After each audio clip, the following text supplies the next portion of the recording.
목사님 한 분이 저를 만나기 위해 교회에 오셨다가 소예배실 문을 열고 들어가니 몇 분이 웅성웅성웅성웅성 이렇게 기도를 하고 계셨답니다. 그 기도 소리가 너무 좋아서 한참을 앉아 있다가 화장실을 갔더니 어느 멋진 내외분이 화장실 청소를 막 하고 있더랍니다. 본이 직원은 아닌 것 같은데 누구일까? 그리고 저와 함께 식당에 가서 그 식당에서 봉사하시는 분들을 보고 카페에서 차를 마시면서 봉사한 분들을 보면서 저에게 목사님, 제가 오늘 너무 많은 것을 보고 갑니다. 사실 목사님에게 무슨 이야기를 듣기 위해서 왔는데 오늘 많이 보고 갈 수 있어서 행복입니다 하고 가셨습니다. 이 이야기는 그분이 다녀가신 뒤에 다시 들었던 이야기입니다.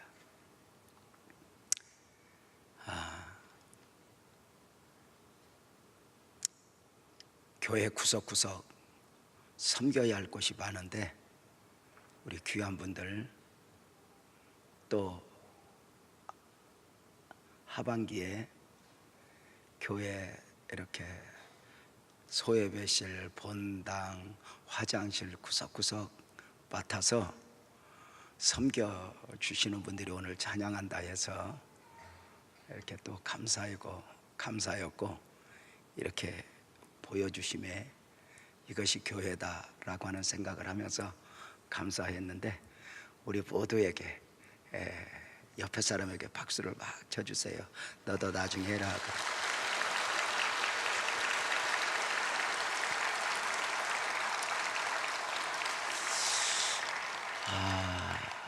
성경에 많은 사람들의 이야기가 기록이 되어 있습니다. 그 많은 사람들의 삶을 보면 성공적 삶을 살아낸 사람들도 있고 실패적 삶을 살아낸 사람들도 있습니다. 시작은 좋았지만 마지막이 안타까운 경우도 있고 처음에는 그야말로 속된 표현으로 별로였다 싶은데 마지막이 너무 귀한 분들도 있고 말입니다. 성경 안에서 보여지는 성공적 삶과 실패적 삶의 기준이 무엇이었겠습니까? 더 잘나고 못난 것이었겠습니까? 배경의 문제였겠습니까? 분명한 것은 모든 사람들에게는 성공과 실패의 가능성이 함께 있다는 것입니다. 그 성공과 실패의 가능성 가운데 성공과 실패를 결정지어 버리는 경우가 무엇인가? 성경에 나오는 많은 실패자들의 대부분은 회개의 실패였습니다. 대표적으로 가룟 유다는 예수님을 팔았기 때문에 지옥에 간 것이 아니라 하나님이 주신 회개의 기회를 스스로 거절했기 때문이라 합니다. 아나니아와 삽비라의 멸망은 물론 하나님의 돈을 숨겨 성령을 속인 것도 문제이지만 주어진 회개의 기회를 스스로 거절하면서 멸망을 자초했습니다. 사울왕 역시 버림을 당한 것은 중대한 잘못으로 인해서가 아니라 잘못된 회개를 했기 때문입니다. 물론 저들이 큰 죄를 짓거나 잘못한 것은 틀림이 없습니다. 그러나 저들이 단순히 지은 죄가 커서 멸망을 당해야 했다면 사울도 바울이 될 수 없었을 것이고 시몬도 베드로가 될 수 없었을 것입니다. 바울도 바울이 될 수 없었을 것이고 베드로도 베드로가 될 수 없었을 것이고 오늘 이 설교를 하고 있는 유재명조차도 오늘의 유재명이 될 수 없었을 것입니다. 실패자들의 원인은 능력의 문제가 아니라 회개의 실패라 했습니다.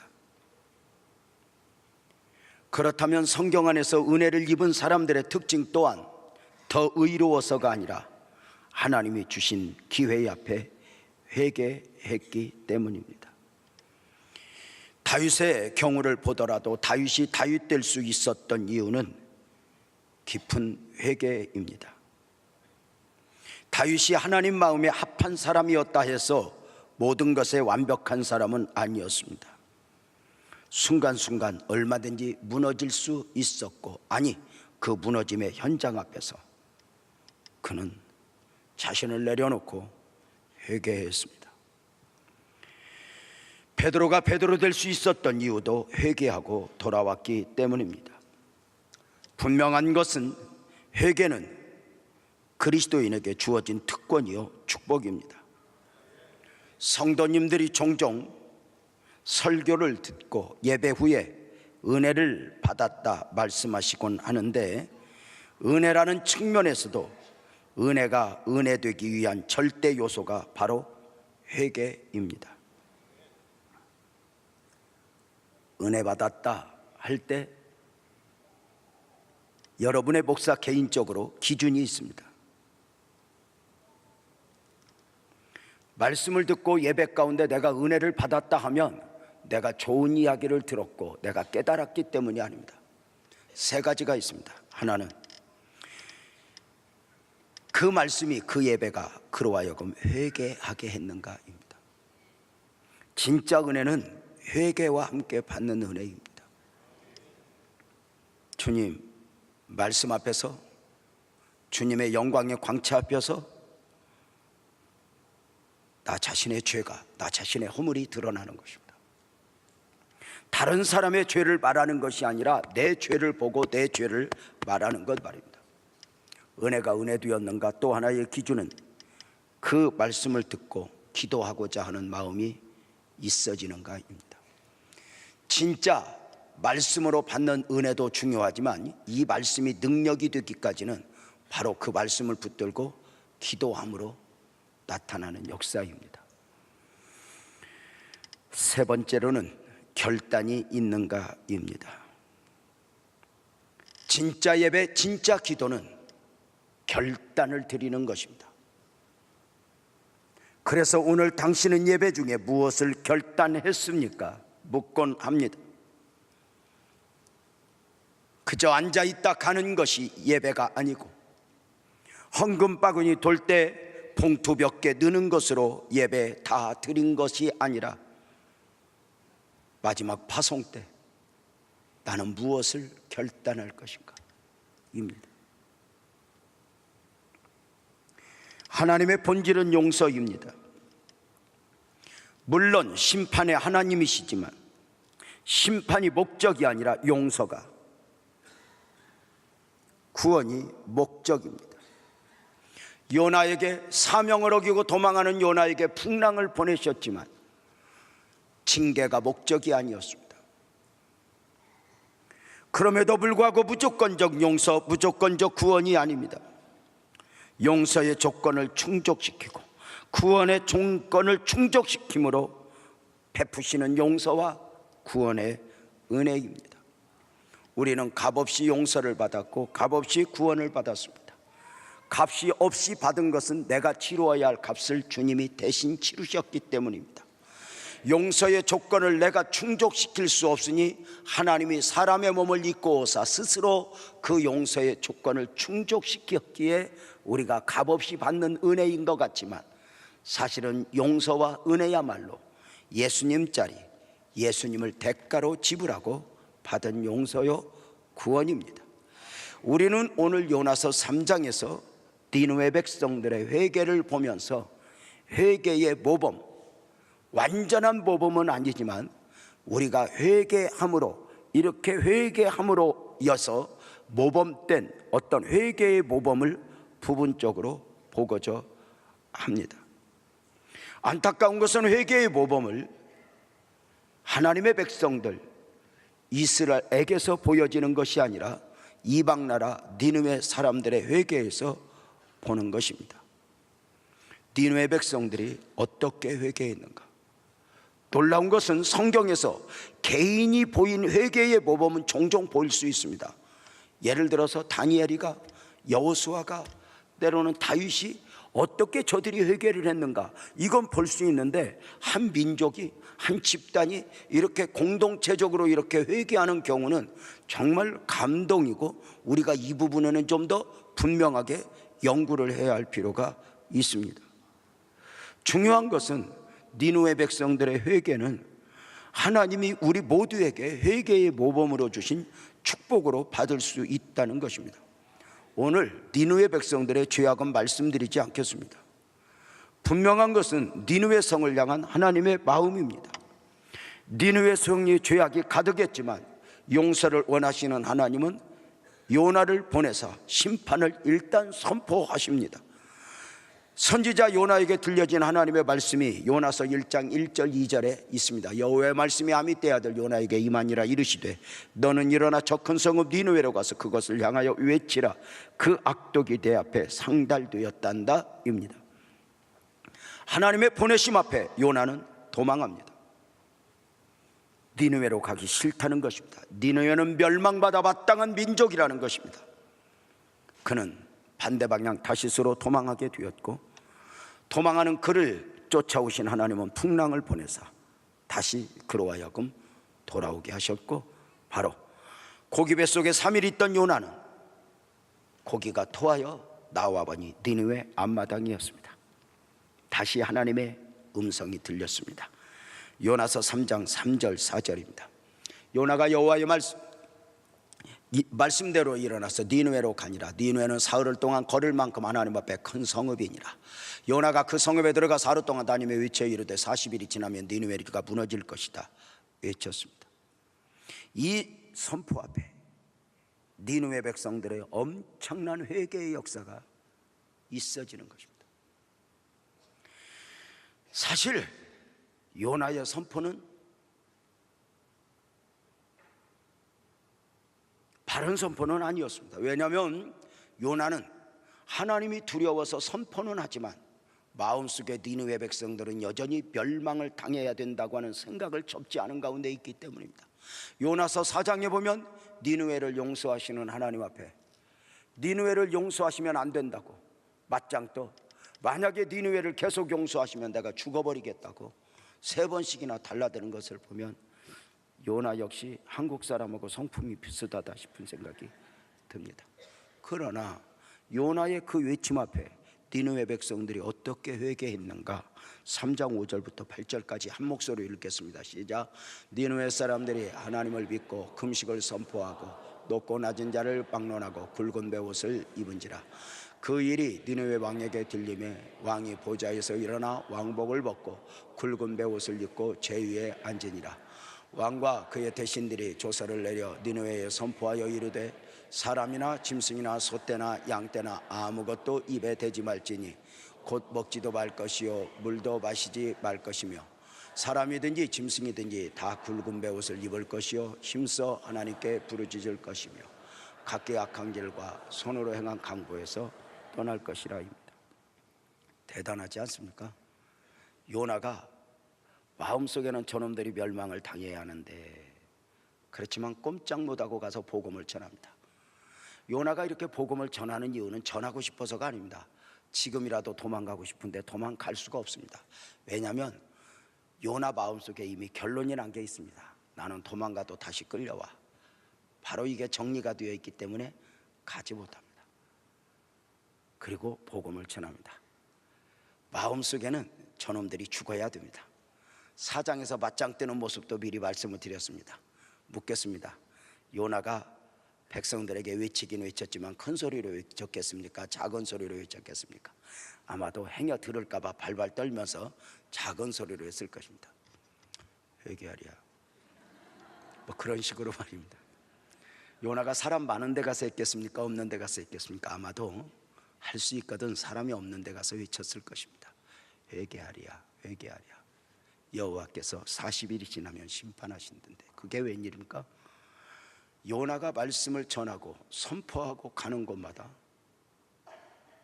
큰 소리로 마음을 다해 외친 것도 아닌데 그 말씀을 들은 사람들마다 갑자기 자리에서 일어나 옷을 베옷으로 갈아입고 죄를 뒤집어 쓰고 회개를 하는 것입니다.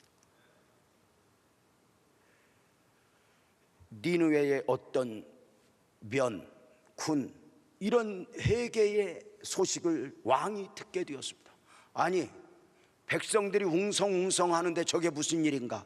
왕이요, 요나라고 하는 선지자가 심판을 선포했고 백성들이 용서를 구하며 회개하고 있습니다. 그래, 그러면 어느 한 부분, 어느 한 도시만이 아니라 우리 전 민족이 함께 회개를 하자. 우리가 회개를 하면 혹시 하나님이 우리를 용서해 주실 줄 아는가 하며 저들은 하나님의 심판의 선고 앞에, 죄악상의 지적 앞에 그만 다 두 손을 드니 왕이 조서를 내려 온 백성에게 앞으로 3일 동안 먹지도 말고 마시지도 말고 3일 동안 우리 회개하자.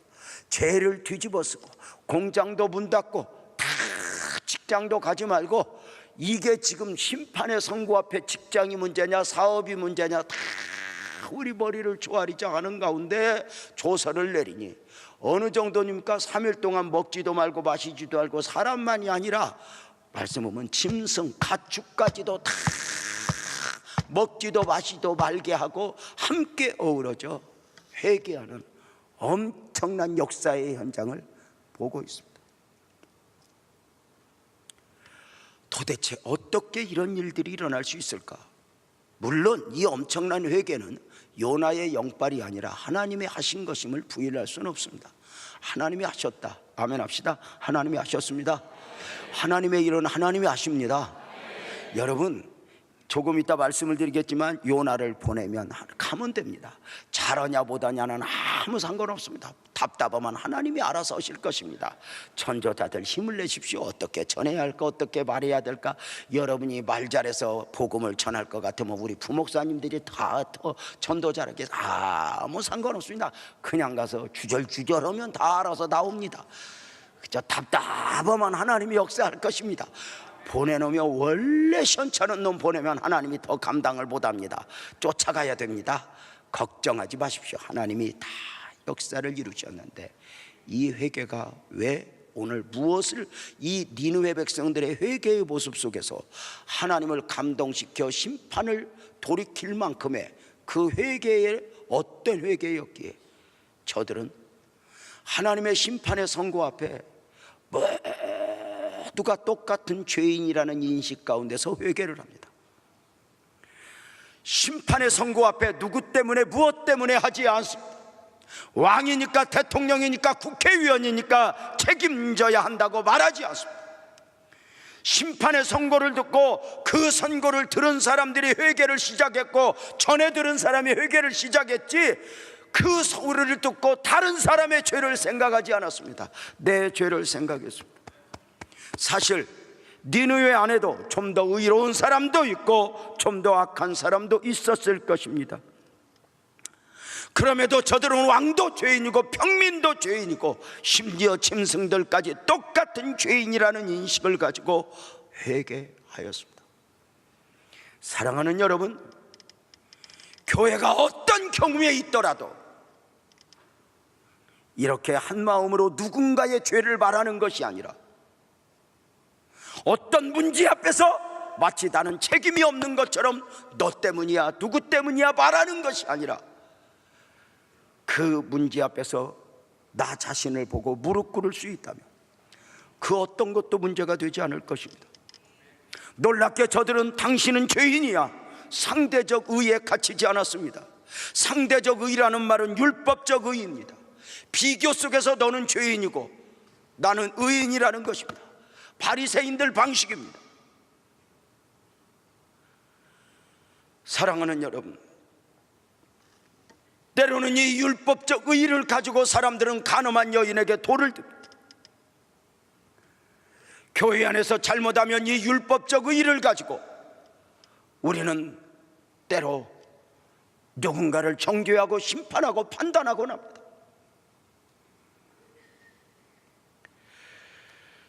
사랑하는 여러분, 우리가 이렇게 신앙생활하면서 다른 사람의 죄를 말하는 것이 아니라 나 자신의 죄를 말하는 것이다.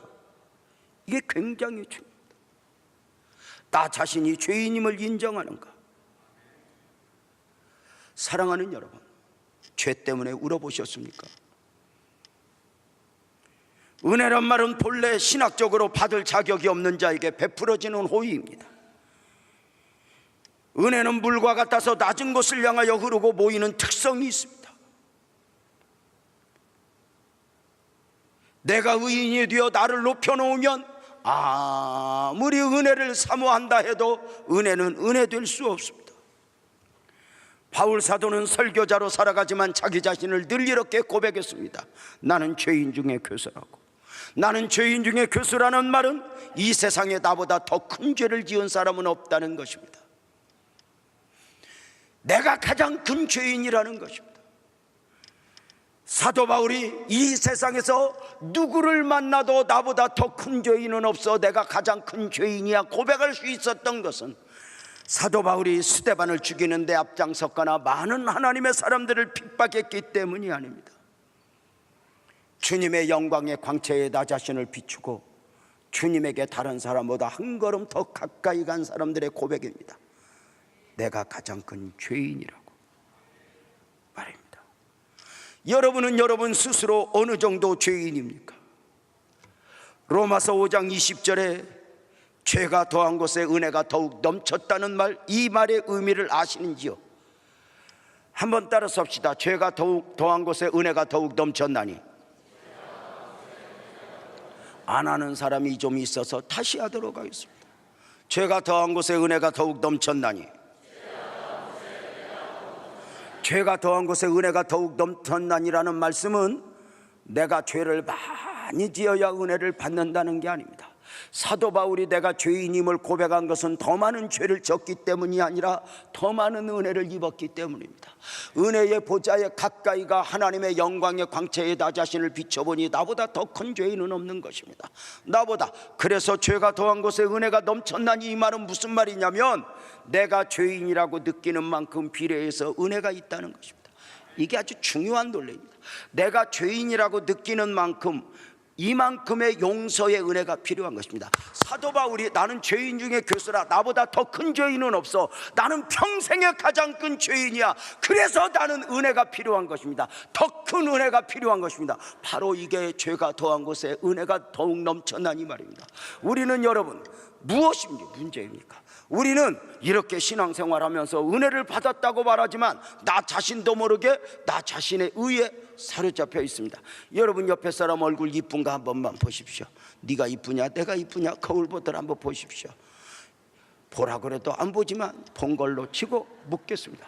여러분 옆에 사람 보니까 옆에 사람하고 나하고 누가 은혜가 더 있는 것 같아?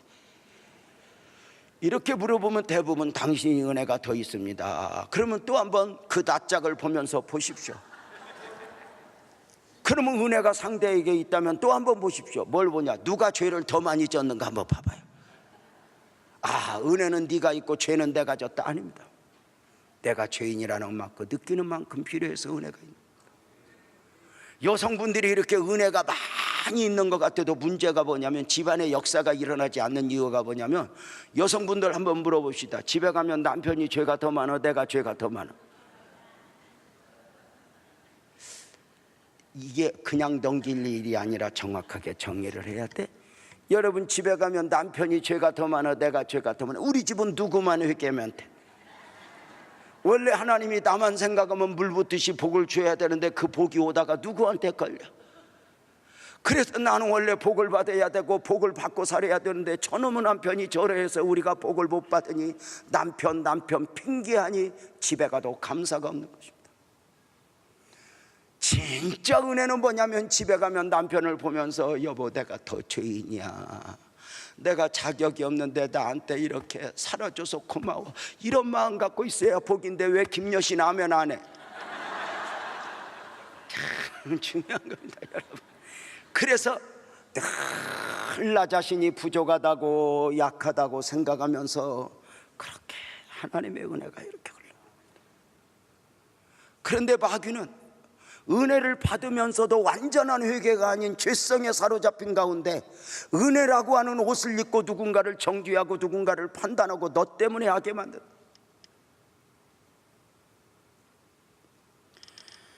사랑하는 여러분, 교회 안에서 가정에서 내가 더 죄인이야 하면 무슨 문제가 있겠습니까?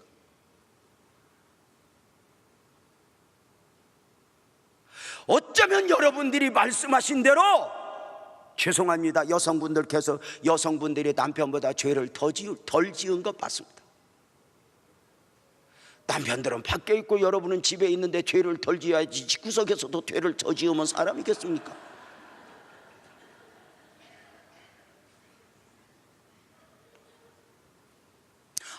아무것도 안 하는데 죄만 짓는다. 사람도 아닙니다. 그럼에도 불구하고 내가 더 죄인이라 고백하는 것은 무슨 말장난이 아닙니다. 가정의 책임의식을 느끼는 겁니다. 영적 파수꾼으로서 하나님 우리 가정에 은혜가 더 필요합니다. 은혜가 더 필요합니다.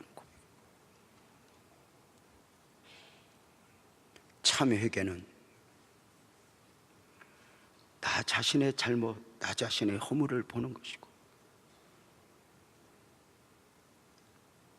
참 회개는 늘 절대자 앞에서 분명한 자기 인식이 있어야 합니다.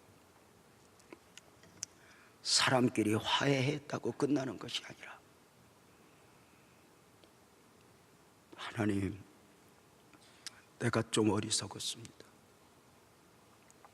그러면서 하나님의 은혜를 구하는 것입니다. 놀랍게도 니느웨 백성들은 요나의 선포 앞에 신기하게 눈치 보지 않았습니다.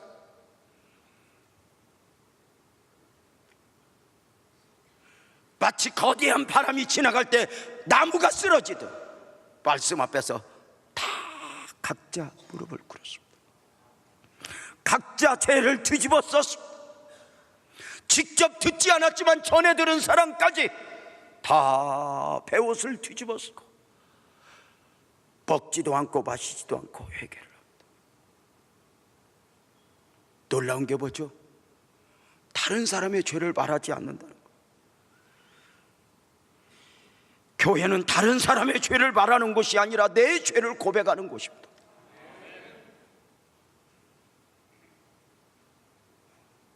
교회에 문제가 있으면 내 죄입니다. 이렇게 말하면 됩니다. 근데 마치 나는 문제가 없는 것처럼 가정의 문제 앞에 나는 책임이 없어라고 말하는 것은 책임이 없어서가 아니라 그 자식들이 어리기 때문입니다. 어른의 특징은 책임의식입니다. 분명한 책임의식입니다. 남녀가 성장하여 결혼을 하여 부부의 연을 맺게 되면 무엇입니까? 자립입니다. 자립. 정신적 자립, 물질적 자립, 육체적 자립, 영적 자립.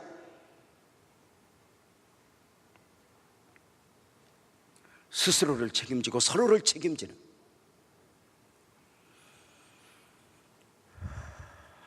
그래서 우리는 교회에 올 때 내 죄를 가지고 오는 것입니다.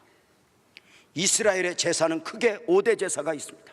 번제, 소제, 화목제, 속죄제, 속건제입니다.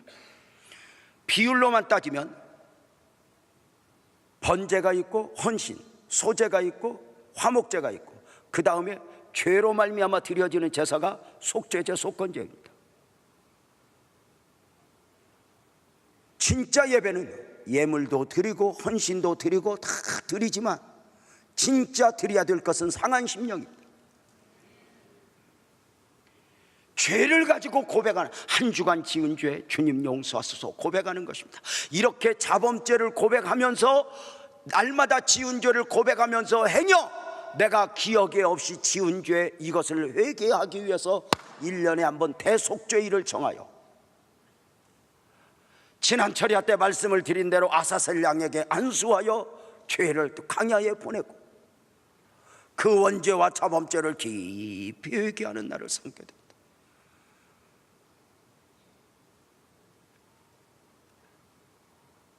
저도 문제이지만 오늘의 교회의 안타까움은 어느 날부터인가 교회가 죄를 지적하지 않습니다. 그저 병원에서 수술하지 않고 반창고 하나 붙여주듯이 그저 덮어주는 은혜입니다. 아프지만 고름을 다 짜내고 파내고 거기에 약을 발라야 되는 거 아닐까? 우리가 상한 심령을 드리고 있는가? 어느 날부터인가 예배당에 앉아서 나 힘들어요, 남편 때문에 힘들어요, 자식 때문에 힘들어요, 주여 이 힘든 걸 어찌하오리까, 힘든 걸 어찌하오리까. 하나님이 하늘에서 웃으시며 나는 네가 왜 힘든지 모르겠다. 남편 때문에 힘들다고 울지만 남편은 너 때문에 힘들어하고. 아직도 동의를 안 하는 바 한 가지 더 하겠습니다. 자식 때문에 힘들다고 말하지만 자식도 엄마 잘못 만나서 힘들어하고. 여러분 보십시오. 내가 힘들고 내가 억울한 것만 생각하면 회개 아닙니다. 내가 열받고 이것만 생각하면 예배 아닙니다.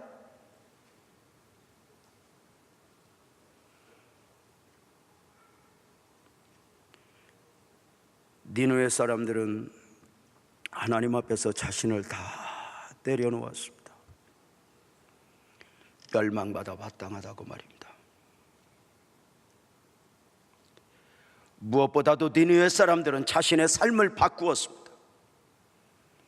회개에 동참한 왕의 명령을 요나서 3장 8절에서 봅니다.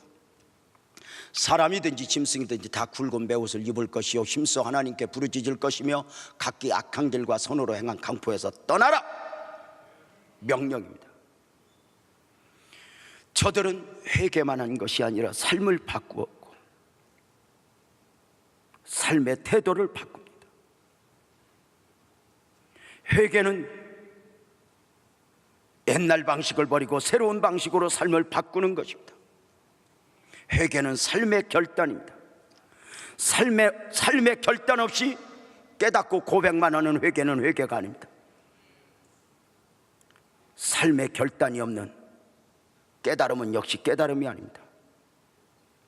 죄인임을 인식하기는 했으나 그 죄를 던져버릴 각오가 없다면 그 깨달음은 진정한 회개가 아닙니다. 하나님의 용서를 볼까요? 하나님이 무엇을 보시며 용서를 하셨습니까? 회개는 하나님의 가장 큰 기쁨인데 누가복음 15장 7절은 이렇게 말합니다. 내가 너희에게 이르는 이와 같이 죄인 한 사람이 돌아오면이 아니라 회개하면 하늘에서는 회개할 것 없는 의인 99으로 말미암아 기뻐하는 것보다 더하리라. 하나님이 니느웨 백성들의 회개를 기뻐하시며 저들을 용서하기로 작정하셨으니 요나서 3장 10절을 다시 보면 하나님이 그들의 행한 것, 그 악한 길에서 돌이켜 떠난 것을 보시고 하나님이 뜻을 돌이켰다, 심판하시기로 했던 걸 바꿨다, 그들에게 내리리라고 말씀하신 재앙을 내리지 않았다라고 말씀합니다. 보셨다라고 말합니다. 보셨다. 하나님은 놀랍게 기도를 듣고 용서하셨다고 말하지 않습니다. 일반적 기도는 들으시고 응답하지만 회개는 보시고 용서한다. 일반적 기도는 들으시고 용서하지만 회개는 보시고 용서한다. 시작.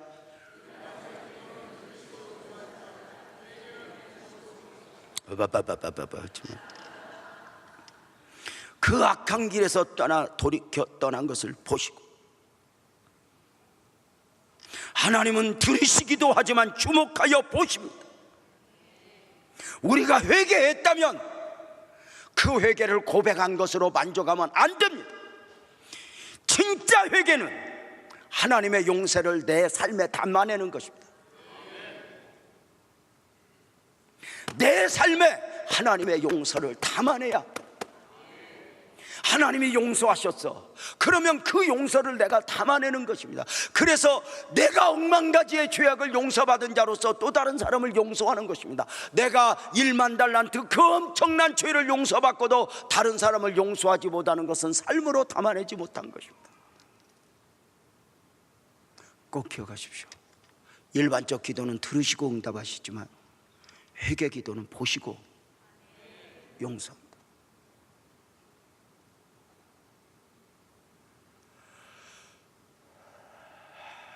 그래서 고백했던 만큼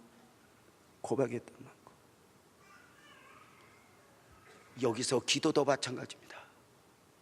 그냥 얼른 다른 생각이 안 나서 그냥 말하겠습니다. 그냥 뭐 죽을 만큼의 죄라고 할 수는 없지만 얼른 다른 생각이 안 나서 하는 것이니까 오해를 하지 마시기 바랍니다. 예를 들어서 담배를 피는 분이 있습니다.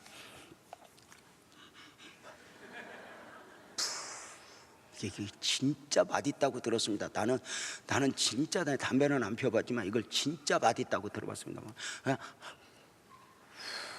그러면 이게 천국이라고만 들어봤습니다. 저는 잘 모르겠습니다. 근데 이 세상 것들은 그렇게 끊기가 힘듭니다. 근데 이것이 뭐 억만 죽을 죄는 아닙니다. 죽을 만큼 끊기 힘들거든 많이 피십시오. 곧 죽을 겁니다. 폐암을. 자, 보십시다. 예를 들어서 내가 하나님이 부담을 줬다. 나 담배 끊어야 돼. 그러면 앉아서 하나님, 나 담배 핀 거 용서해 주세요. 근데 나가서 또 피워야 돼요. 그럼 회개 안 합니다. 나가서 필망정 지금 기도로 끊어야 됩니다. 결단해야 됩니다. 나가서 또 피워도 괜찮습니다. 근데 또 필 걸 계산하고 이번에는 새로 나온 담배 때문에 못 끊었습니다. 그건 피워보고 죽어야 합니다. 어떤 것도 마찬가지입니다. 이 부분을 꼭 잊지 마십시오. 일반적 기도는 들으시고 응답하시지만 회개 기도는 보시고 용서. 그걸 보시고 화를 돌이키셨지 들으시고 가는 겁니다. 그런데 마귀는 고백만 하게 합니다. 깨닫게까지만 합니다.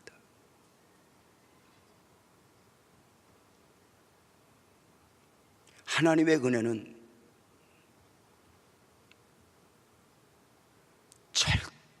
절대로 죄 가운데 오지 않습니다. 하나님은 보고자 하십니다. 사실 신앙도 회개도 보여드리는 것입니다. 헌신도 용서도 보여드리는 것입니다. 마음속에서만의 신앙은 기독교 신앙이 아닙니다. 마음의 위로로 끝나는 것은 기독교 정신이 아닙니다.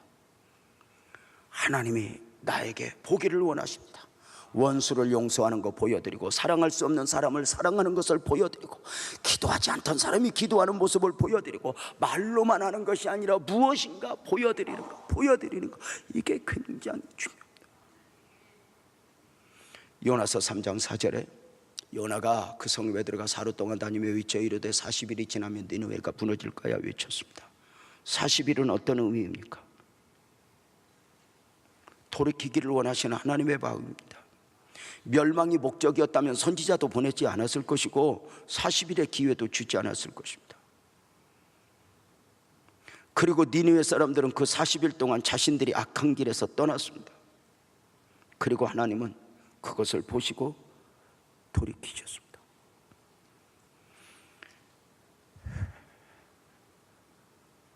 사랑하는 여러분,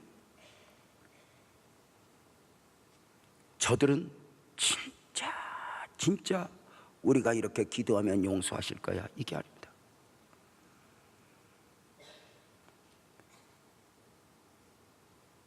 저들은 구절에 표현된 대로 우리가 이렇게 기도하면 하나님이 뜻을 돌이키시고 그 진노를 그치사 우리를 멸망하지 않게 하시리라. 그렇지 않을 줄을 누가 알게 되냐? 회개합니다. 그리고 그들을 보시고 하나님이 뜻을 돌이키셨습니다. 사랑하는 여러분,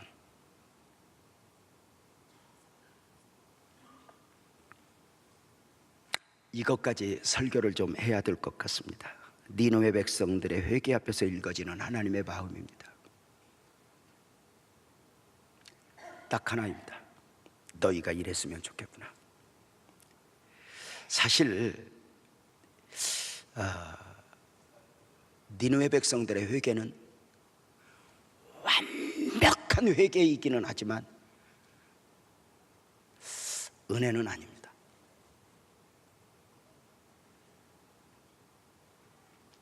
하나님께서 니느웨 백성들에게 두려움을 담아 하나님의 방식으로 억지로 회개하게 하셨지만 사실은 목적이 있었습니다. 무엇이냐? 하나님은 그동안 이스라엘 백성들과 씨름을 했습니다. 이스라엘 백성들을 회개시켜 내 백성아 돌아오라, 내 백성아 돌아오라, 이 돌아오기를 원하여 범죄 가운데 죄악 가운데 빠져있는 저들이 돌아오기를 원하여 에레미야를 보내고 에스겔을 보내고 이사야를 보내고 요나를 보내어 외쳤습니다. 그러나 목숨을 다해 외쳐도 어느 누구 다 하나 돌아오는 사람이 없었습니다. 돌아오는 사람이 없었습니다. 저들을 향하여 지치신 하나님이 부대를 바꾸어 요나를 니느웨에 보냅니다. 그리고 니느웨 백성들로 하여금 완벽한 회개를 하게 하신 후에 하나님의 마음은 딱 하나입니다. 이스라엘아, 이곳을 보라. 너희가 이랬으면 좋겠어.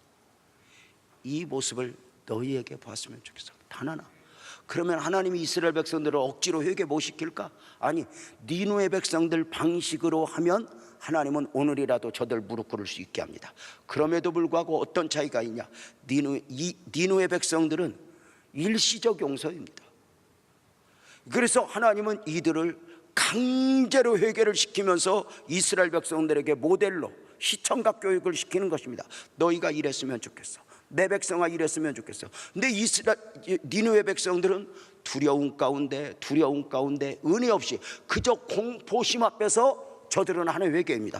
그러나 이스라엘 백성들을 향해서는 하나님의 기대가 뭐냐면 이런 방식의 회개는 하나님이 원하지 않습니다. 왜냐하면 마음을 원하니까. 자원함으로의 회개를 원합니다. 들려지는 선포 앞에, 들려지는 말씀 앞에, 내가 그 말씀 앞에 내가 얼마나 화를 입을까도 생각하지만 이 진짜 돌이킬 때 보면은 내가 받은 은혜가 얼마나 큰데, 내가 입은 은혜가 얼마나 큰데, 세상에 은혜 나같이 더 크게 입은 사람이 어디 있어? 여러분, 세상에 가장 큰 은혜 입은 사람이, 목사님도 가장 큰 은혜 입었지만 나도 목사님 못지않소 나도 그만큼 은혜 입었어 하는 사람만 아멘 해봐. 여러분, 바로 그거 아니야? 이렇게 은혜 입은다가 고백하는 거예요. 진짜 회개는 죄만 생각하는 게 아니라 은혜도 함께 생각하는. 니느웨는 죄는 있었지만 회개는 없어, 은혜는 없어. 내 하나님이 자원함으로를 원해. 여러분, 니느웨 백성들에게 40일의 기회를 주었던 것처럼 오늘도 하나님께서 저와 여러분에게 수없이 지금 감동을 주십니다. 떠나라, 돌이켜라, 내가 너에게 이걸 원한다. 너희가 이랬으면 좋겠구나. 하나님은 회개에서도 그러하지만 때로는 누군가 헌신하는 모습을 보면서도 재명아, 네가 이랬으면 좋겠다. 옆에 졸면서 이렇게 자는 사람 갖춰놓고 네가 이러면 안 된다, 이걸 보여줘. 푹 주무시는 보면서 나도 아멘 자야지, 이게 아니라 너까지 이러면 안 된다. 여러분, 누군가 전도하는 모습을 보면서 하나님이 말씀을 전하십니다. 강대상에서 설교 듣고 끝이 아닙니다. 내려가서 전도하는 모습을 보면서 네가 이랬으면 좋겠어. 너 누구보다 은혜 입은 자이니? 누가 기도하는 모습을 보면서 그저 이렇게 기도하는 모습을 보면은 때로는 저 스타일이 내 스타일인가 아니가가 아니라 그냥 누가 그냥 하고 기도하면 아이고 나는 기도가 안 돼 이러지 말고, 어쩌면 저 기도가 주님이 기뻐하는 기도가 아니면 내가 이쁜 기도할게요 하고 하는, 이게 복이고 이게 은혜지. 여러분 봐요. 아브라함을 믿음의 조상으로 삼으시고 너희가 이랬으면 좋겠다.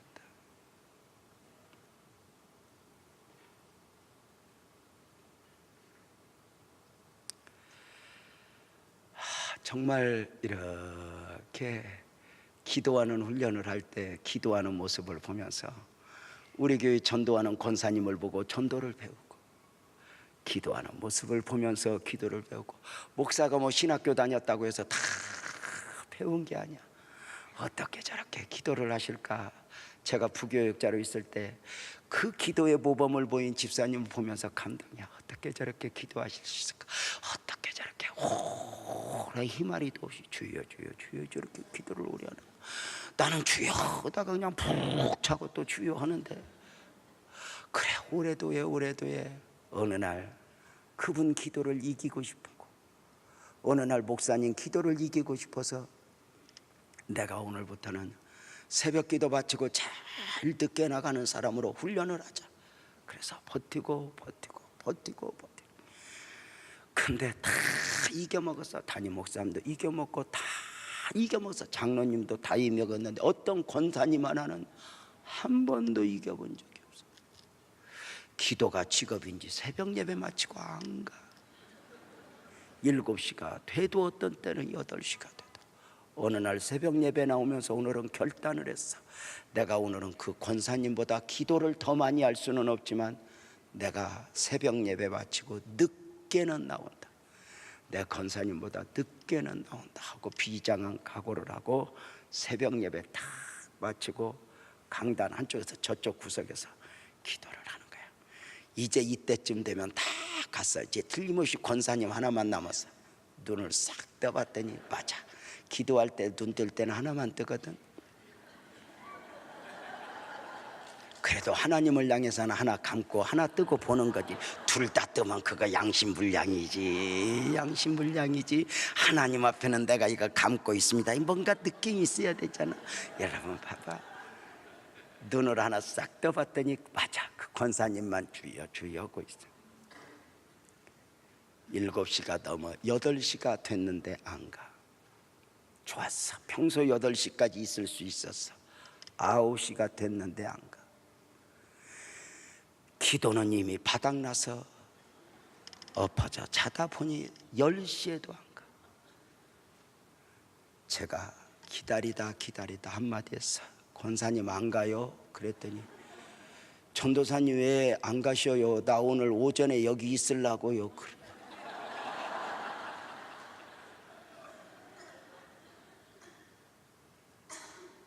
제가 그 권사님은 이겨보지 못했지만 그 선한 욕심을 통해서 받았던 은혜는 너무도 귀한 것이었다는 거죠.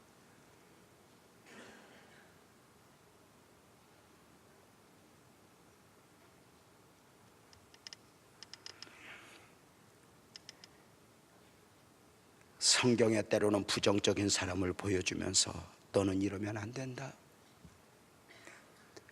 아나니아와 삽비라, 아간, 가룟 유다를 보여주면서 너는 나를 실망시키면 안 된다.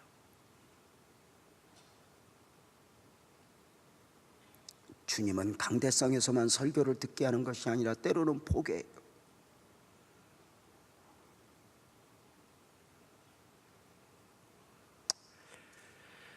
사랑하는 여러분, 이스라엘 백성들을 향하여 니느웨 백성들의 회개를 보여주시면서 너희가 이랬으면 좋겠어 하는 하나님의 애절한 마음을 오늘 사랑하는 성도님들에게 이 저녁 소개하면서 너는 누구보다 은혜를 입은 자 아니니? 어느 날부터인가 신앙생활을 의무가 아닌 은혜에 젖어 내가 무엇으로 더 주님을 기쁘게 해야 할까요? 하는 마음은 있으면 안 될까?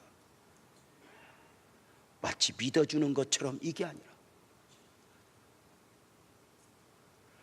주님이 자원함으로 십자가에 달려서 그 은혜를 우리에게 주셨듯이